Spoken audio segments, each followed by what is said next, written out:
Hey, welcome to Cinematic Sins. If you are into bold truths and celebrity drama, hit that subscribe button and uncover the full story. We get to this update here in the Taylor Swift subpoena. Shake that subpoena off Taylor Swift.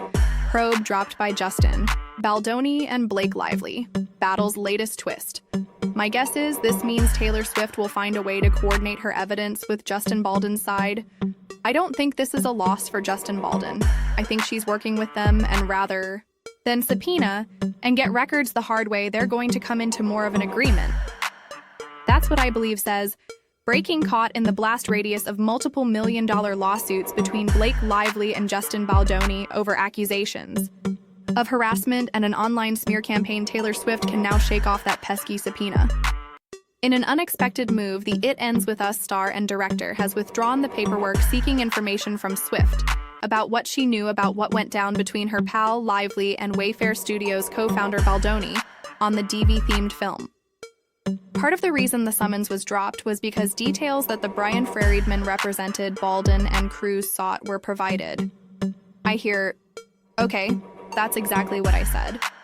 Probably is happening, having said that reps for Baldoni, his Wayfair Studios as execs and publicists did not respond Thursday to request for comment on the withdrawal of the high-profile subpoena against a Fortnite superstar, and her lawyer J. Douglas Baldridge team Swift did respond with a polite no comment. Swift is a longtime friend to Lively, and even the godmother to one of her and Ryan Reynolds' children, even before news of more backlash from a previous served Swift subpoena leaked out on May 14th. The It Ends With Us soundtrack contributor had already made several cameos in various lawsuits and countersuits. Ever since Lively on December 20th filed her harassment and retaliation complaint with California's Civil Rights Department, with all that Baldwin's team may be a mum today and Swift's people circumspect, but Lively's side certainly had something to say. We are pleased that Justin Baldoni and the Wayfair parties have withdrawn their harassing subpoenas to Taylor Swift and her law firm, a Lively spokesperson told Deadline this morning. We supported the efforts of Taylor's team to quash these inappropriate subpoenas directed to her counsel, and we will continue to stand up for any third party who is unjustly harassed or threatened in the process. Oh, how rich that Blake Lively doesn't want Taylor Swift harassed. Even though the claim by Brian Freridman, Baldoni's attorney, in a signed and sworn affidavit, notarized his claim, is that she was trying to extort Blake Lively, saying, "Publicly support me, or I'll release 10 years of evidence, text messages and whatnot." So, this being the Lively and Baldoni case, there was always more to say. The Baldoni and Wayfair team have tried to put Taylor Swift, a woman who has been an inspiration for tens of millions across the globe, at the center of this case. Since day one, the Lively spokesperson said of their client's close pal, who has popped up in more than one filing, exploiting Taylor Swift's celebrity was the original plan on Melissa Nathan's scenario planning document, and it continues to this day, faced with having to justify themselves in federal court. They folded at some point. They will run out of distractions from the actual claims of harassment. In retaliation, they are facing now, if this is true, that Justin Baldoni decides to do nothing more with Blake Live with Taylor Swift. If this is true, that does make you wonder, if they had all of these claims against Blake Lively, why didn't use them? So what's interesting is Blake Lively's side calling their bluff right now, saying they folded, they got nothing. Now what happens next? If we get silence from Justin Baldoni's side, you have to believe maybe they didn't have anything, in which case, who the heck was Brian Freridman talking to when he swore he had a 1-hour conversation with his source? A source that Candace Owens says is Taylor Swift's father. Now, if some random person, it's like, all right, that won't hold up in court, but Taylor Swift's father, that would hold up in court if they decide to depose him. What Brian Freridman said he wanted all along. He said that they are working with Taylor Swift, that they are working with her legal team, that they just want this one email. So can they get that email without subpoenaing Taylor Swift? They don't want to have to depose her, and Taylor Swift certainly doesn't want to have to go into a deposition. Even if you're on the right side of a story, things come out. You don't look good. She's such a celebrity. She doesn't need this, right? But if they need an email that proves that Blake Lively was extorting, or whatever term they want to come up with, exploiting Taylor Swift, that would be rich. It would be extremely hypocritical of Blake Lively to accuse them of trying to ride Taylor Swift's coattails. Which, Taylor Swift, if her coattails are worn down by anybody, it's by Blake Lively, right? So last week saw a flurry of attorney accusations of strong-arming of Swift by Lively's side, along with witness tampering and evidence spoliation, plus protest by the Gossip Girl's crew of moves to launder scandalous and defamatory allegations about Miss Lively and opposing counsel into the press. It was a lot of thunder and not much lightning as Judge Louis Lehman reacted to a Lively team request and yanked the damning correspondence from Friedman and other Baldwin lawyers out of the court docket.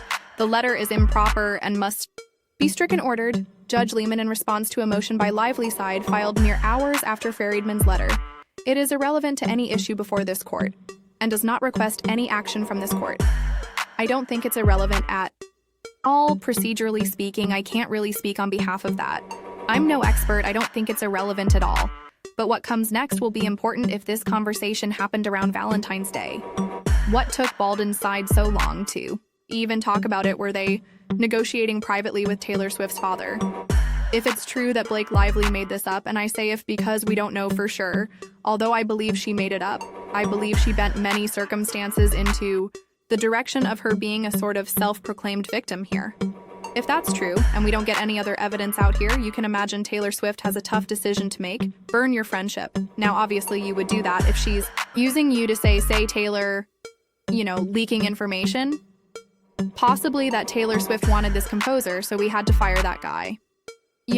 Part of Blake Lively and coming the film was to get rid of the old composer and go with the new guy. Mere weeks before they needed to have a cutout. And if she's going to claim that Taylor Swift did that because she doesn't like to work with other people, that was bad press for Taylor Swift, right? So there's plenty of circumstances why, if you're Taylor Swift, you would want to burn bridges with Blake Lively, but you're also years of friendships, your kids, godmothers, and things like that. So how do you do that? How do you sort of distance yourself? Well, one way is to let your source talk to Baldoni and get that email to them. That's all they want. They say, we don't need your depositions. We don't want to harass you. We don't want to. So in this moment that we have a lot of speculation to do, but that's what we do. Best here is speculate. That we have a victory lap by Blake Lively's side, that this is a big loss for Justin Baldoni, but as we saw last week, Justin Baldoni is saying we plan to work with them. We plan to kind of let this thing go. So they dropped the subpoena in good faith. Does that email come in?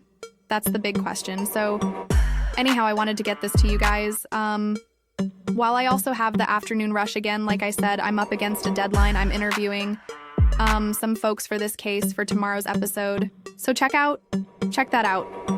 But I wanted to get this to you guys right now as this came across my desk as soon as I was getting the afternoon episode up. So if you're watching this on YouTube, of course, go check out the Rush Hour with Dave Neal, where I've got all of my other updates, including Kristen Cavallari interview. Hey, you know what? I'll give you a tease. I'll give you a brief tease of this because I actually shared this in today's Rush Hour, but I didn't share all of the clip. Here is a hairdresser on Kristen Cavallari's podcast discussing why he thinks Taylor Swift is cutting ties, see them like at parties, or I'd go to their house for like a dinner and I would look around like the way that people treat the most famous person in a room is so wild. So you can't go off of that because the most famous person in any situation could be friends with everyone because everyone's going to be nice to you. Yeah, exactly. They're not seeing the real person. So I think that Taylor got bamboozled by Blake. So you don't think they're friends anymore. You think that... I think this will the end of it. I think that Taylor is also one of those people. Like, once you cross that line, you're done. Like, she'll be done with you. Like, Taylor is smart. She's not gonna let somebody, like, tarnish her reputation. I was gonna say, I feel like it's all about her image right now, and she doesn't want to be dragged into this in a friendship. Like, they're supposedly supposed to be best friends. But I also think when you have two people that are that famous, how close can they be? Yeah, there's always going to be competition. If you enjoyed this video, don't forget to like and subscribe to Cinematic Sins for more amazing content. Leave a comment below and share your thoughts. We love hearing from you. Share this video with friends and help us grow the Cinematic Sins.